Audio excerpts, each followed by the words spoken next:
Objectif Terre avec Johanna Castel. Johanna, vous allez nous parler ce matin du fléau des filets fantômes. Ce sont ces filets de pêche qui sont échoués au fond de l'océan et qui font des ravages sur la faune marine et la pollution classique. Et oui, exactement, ces filets fantômes, vous l'avez dit, des filets de pêche perdus ou abandonnés par les pêcheurs dans les océans. Le problème, c'est que même échoués, ces filets continuent de piéger les poissons dans leurs mailles, d'où leur nom.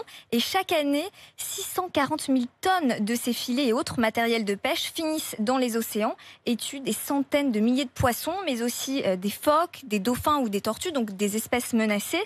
Et il faut dire aussi que ces filets représentent 70% des déchets plastiques qui flottent à la surface des mers. Et ils polluent donc énormément les eaux.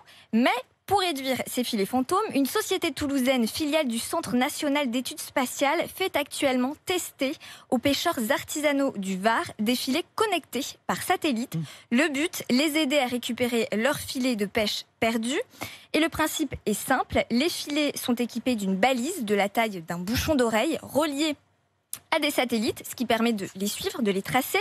Et quand un pêcheur perd un filet, la balise émet un signal, on connaît donc sa position et l'entreprise peut aller récupérer le filet.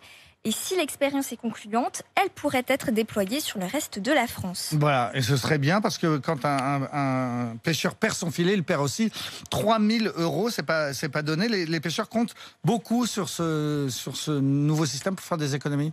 Et oui, tout à fait, puisqu'en plus, le prix de la balise coûte 60 €. Donc ce serait finalement rapidement amorti. Un projet donc très attendu qui aurait peut-être permis d'éviter d'ailleurs l'énorme filet fantôme de 6 000 m² actuellement coincé aux îles de l'Airain dans la baie de Cannes, où une association lance des opérations en ce moment pour le récupérer avec des plongeurs volontaires.